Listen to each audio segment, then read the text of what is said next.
Hope Springs Foundation. The name itself still brings a lump to my throat, a mix of profound love and searing pain. For 20 years, it wasn't just a place I worked, it was my home, my identity, the very air I breathed. My mother, Clara, started it from our small living room, a dream to give disadvantaged kids in our city access to tutoring, arts programs, sports leagues they otherwise couldn't afford. She built it with passion, with grit, with the unwavering belief that every child deserves a chance to flourish. And I was there with her, every step of the way. I started volunteering when I was just a teenager, stuffing envelopes, helping with homework clubs. After college, I joined full-time, working my way up from program coordinator to operations manager. While my friends were climbing corporate ladders, I was writing grant proposals, coordinating volunteers, advocating for funding, and spending hours connecting with the families and kids we served. Their smiles, their progress, their stories of overcoming, that was my currency, my ROI. My mother was my hero. She was a force of nature, brilliant and compassionate, driven by a sense of social justice that was contagious. We worked side by side, often disagreeing on the details, but always aligned on the core mission. People saw me as her natural successor, the one who embodied the spirit of Hope Springs, who knew its history, its heart, its every intricate detail. I felt it too. It wasn't just a job, it was my life's purpose, a legacy I was proud to carry forward. My relationship with my mother was close, built on shared values and years of working towards a common goal. But like any relationship, it had its complexities. In the last few years, as the foundation grew and funding challenges increased, we started to have more frequent disagreements, particularly around strategy. I pushed for sustainable, long-term funding models, building endowments, and diversifying our donor base. She was more focused on immediate needs, sometimes making decisions based on urgent appeals rather than long-term financial health. We debated, sometimes heatedly, but always with respect, always with the understanding that we both wanted what was best for Hope Springs. The tension grew noticeably after my uncle Robert re-entered her life. Robert was my mother's younger brother, a slick, charming man who'd made his fortune in real estate development, a world away from the nonprofit sector. He'd been largely absent for years, a name mentioned occasionally around holidays. But after his wife left him and his business faced some regulatory scrutiny, he seemed to seek out my mother's company more frequently. He'd visit her, call her, offering unsolicited business advice about the foundation. I didn't trust him. His eyes always seemed to be scanning the room for the angle, the advantage. He talked about the foundation in terms of assets and branding, using corporate jargon that felt jarring and wrong when applied to programs that provided mentorship and hot meals to vulnerable kids. He clearly didn't understand the mission, or worse, didn't care. Our biggest disagreement, the one that in hindsight became the fault line, was about accepting a large donation from a corporation with a dubious ethical record. I was vehemently against it. "Mom, we can't take money from them," I argued in her office, the grant proposal spread out between us like a battle map. "Their labor practices are horrific. It goes against everything we stand for. It compromises our integrity." My mother sighed, looking tired. Her health had started to decline in the past year, adding a layer of stress to everything. "But Eleanor, it's a substantial amount. It could fund the summer camp for 2 years. Think of the kids. And think of the message it sends." I countered, my voice rising. "Are we saying that money is more important than ethics? What happens when a journalist digs into where our funding comes from? It could damage our reputation, make other donors question us." Robert had been subtly fanning the flames of this disagreement. He'd told my mother that I was being idealistic, unrealistic, and jeopardizing the foundation's financial stability with my stubbornness. He painted himself as the pragmatic voice, the savvy businessman who knew how to navigate the real world, implying I was too emotional, too naive to lead effectively in the future.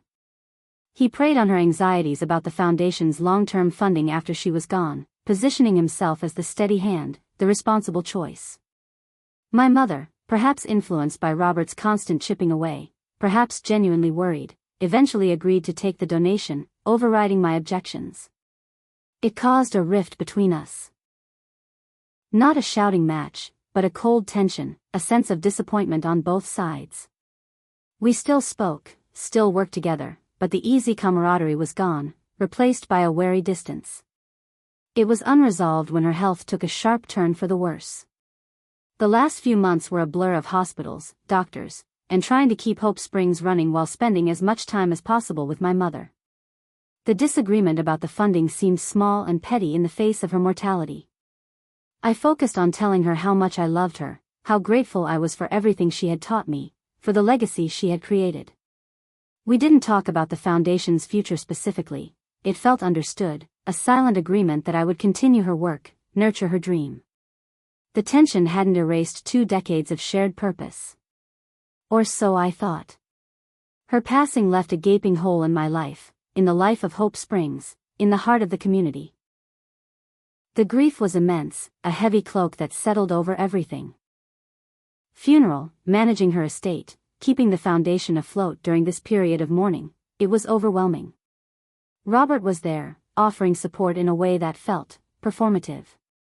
He was solicitous, talking about honoring Clara's memory, but his eyes seemed to dart around, assessing, calculating. The will reading was held 2 weeks after the funeral.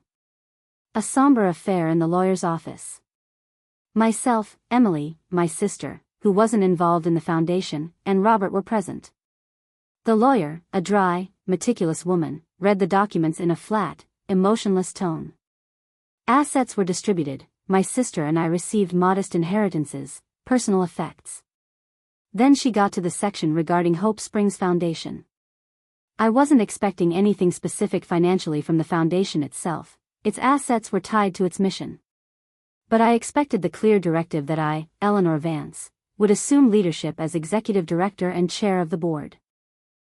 It was the logical conclusion, the plan my mother had always alluded to. The lawyer cleared her throat. Regarding Hope Springs Foundation, all control, assets, and ongoing management shall be transferred to my brother, Robert Vance, effective immediately. The words hit me like a physical blow. Control? Robert? My breath hitched. That couldn't be right. There had to be a mistake. I looked at Emily, whose eyes were wide with surprise. I looked at Robert, who sat impassively, a faint, almost imperceptible smirk playing on his lips. The lawyer continued, detailing clauses about Robert's authority, mentioning that while the foundation's mission should ideally be upheld, he had full discretion over operations and finances. There were no specific instructions for me, no role defined, no acknowledgement of my 20 years of dedication. I had been disinherited not just from a position, but from my life's purpose. My mind reeled. Robert? The man who saw the foundation as a tax write-off, a stepping stone. The man who had argued for compromising our ethics. The man who knew nothing, cared nothing, about the kids, the volunteers, the heart of Hope Springs.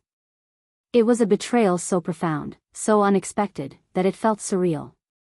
My mother, my hero, had somehow been convinced to hand her life's work to him.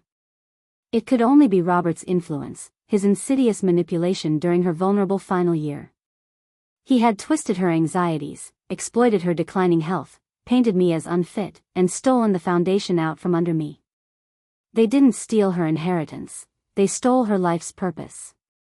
When the lawyer finished, the silence was thick with my shock and disbelief. Robert spoke first, his voice smooth and calm. Well, this is quite the responsibility. A testament to Clara's trust in me, of course. I'll do my best to streamline things. Bring a little business sense to the operation. Business sense. The phrase landed like an insult. Robert, what are you talking about? I finally managed to choke out, my voice trembling. You know nothing about Hope Springs. Mom would never. She promised me. Robert met my gaze, his eyes cold. Eleanor, the will is clear. Clara made her wishes known. Perhaps she felt your approach was outdated. Too emotionally driven. Sometimes, a fresh perspective is needed. He smiled, that same smug, calculating smile. Don't worry. I'm sure there's a small role for you somewhere, if you're willing to be a team player. Maybe helping with the filing? Filing. 20 years of dedication, reduced to filing. The casual cruelty of it, the sheer dismissal of everything I was and everything I had built alongside my mother, fueled a sudden, hot surge of anger that momentarily eclipsed the pain. I didn't stay for polite conversation. I walked out of that office, the lawyer's droning voice fading behind me, the weight of the disinheritance crushing me. The days and weeks that followed were a blur of grief, anger, and profound despair. I felt adrift, my anchor gone. Hope Springs had been my identity, my community. Now, I was an outsider looking in. I visited the foundation offices, and the atmosphere was tense. Staff members looked at me with pity and confusion. Robert had already swept in, making arbitrary changes, talking about cutting programs he deemed unprofitable, bringing in his own people who knew nothing about the mission. The beneficiaries were scared. The parents who relied on our after-school care, the teenagers in our mentorship programs, they were facing uncertainty, the potential loss of vital support systems. Seeing the fear in their eyes ignited something fierce within me. This wasn't just about me anymore. This was about protecting my mother's true legacy, protecting the people she had dedicated her life to helping. Robert didn't care about them. He cared about control, about the prestige of running a foundation, however misguidedly.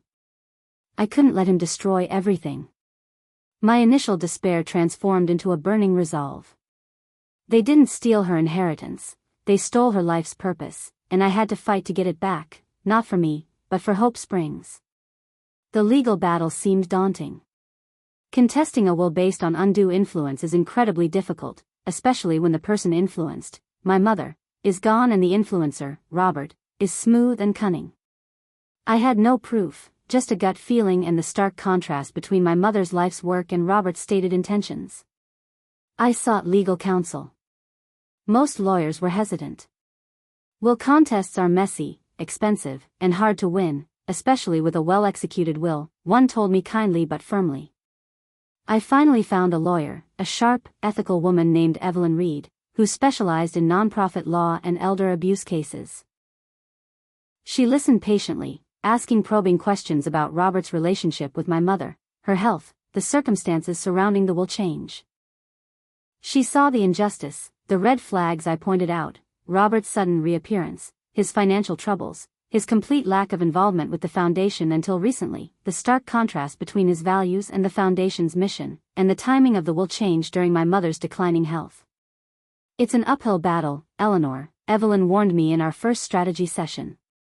We'd need to prove Robert exercised undue influence over your mother, that her will was not truly her own. Given your recent disagreement, they'll argue she had legitimate reasons to doubt your leadership. But the timing, Robert's history, his stated intentions for the foundation, we might have a case. The legal fight began.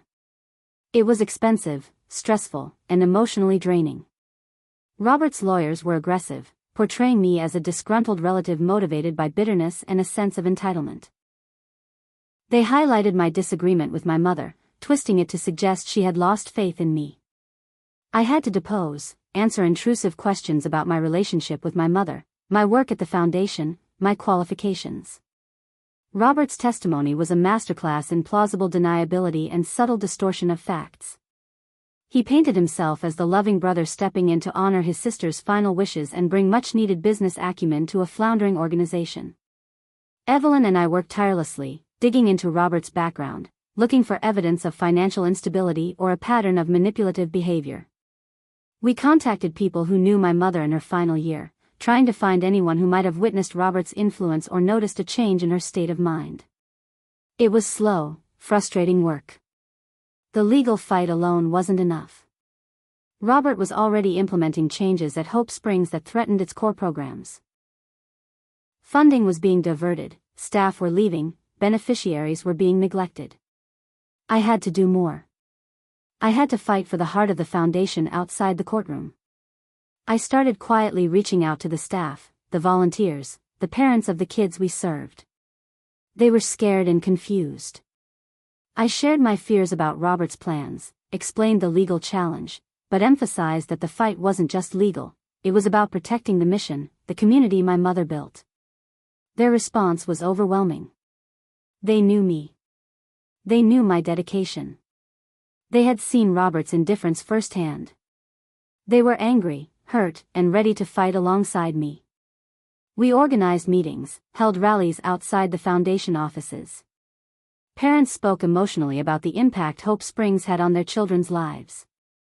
Volunteers shared stories of dedication. Staff talked about the positive work being undone by Robert's directives. I spoke at these gatherings, my voice trembling at first, but growing stronger with each word.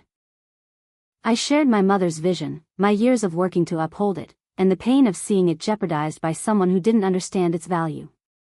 I shared the hook that had become my mantra: they didn't steal her inheritance, they stole her life's purpose. And I was fighting to get it back for everyone. We started a social media campaign, #SaveHopeSprings, sharing stories, photos of the kids, videos of the programs Robert was threatening. Local news picked up the story, the beloved foundation facing an uncertain future under a controversial new leader, the daughter who dedicated her life to it, fighting to protect its legacy. I gave interviews, sharing my story with quiet determination, focusing always on the mission and the community, not just my personal loss. The public pressure mounted. Donors started calling, questioning Robert's leadership. Some threatened to pull funding. Robert was forced to respond. He gave interviews, trying to project an image of competence and care, but his lack of genuine connection to the mission was evident. He stumbled over details about the programs, referred to beneficiaries as clients or metrics, and made vague statements about optimizing performance that rang hollow to anyone who knew Hope Springs. His true intentions, his focus on the bottom line over the human impact, became increasingly clear to the public. Meanwhile, Evelyn's legal work was making progress. The public outcry helped. It put pressure on the court to look closely at the case. We found a former employee of Robert's real estate firm willing to testify about his history of aggressive tactics and questionable ethics. We also found a nurse who had cared for my mother in her final months who testified that Robert had been a constant, sometimes overbearing, presence, frequently discussing business matters with her mother even when she seemed frail and confused. The legal case was heading towards a trial, but the mounting public pressure and the accumulating evidence were clearly taking a toll on Robert. He was facing scrutiny, his reputation was being damaged, and the foundation, which he likely saw as a source of prestige, was becoming a liability. His lawyers approached Evelyn about a settlement. The negotiations were tense. Robert initially wanted to maintain full control, offering me a paid position with no real authority. I refused. This wasn't about a job, it was about the mission. I wouldn't compromise on protecting Hope Springs. Evelyn, armed with our evidence and the wave of public support, pushed hard. The final agreement was a compromise. I didn't get full executive control back. The court ruled that while there was evidence of potential undue influence, it wasn't definitive enough to invalidate the entire will regarding the foundation. However, Robert was compelled to agree to a significant restructuring of the board of directors, adding several independent members with expertise in nonprofit management and community development, nominated by a committee that included myself and representatives from the staff and community. Critically, a new bylaw was established requiring unanimous board approval for any changes to the foundation's core mission or the closure of established programs, effectively curtailing Robert's ability to dismantle Hope Springs. I was also given a permanent seat on the board, with significant oversight responsibilities and a formal role in program development. It wasn't the outright victory of regaining executive control, but it was a strategic win. I had secured a legal mechanism to protect the foundation's heart and soul. Robert remained nominally in charge, but his power was significantly checked by a vigilant, empowered board and the watchful eyes of a community I had rallied. The ending wasn't a clean, dramatic sweep. Robert still had a connection to Hope Springs, a bitter pill to swallow.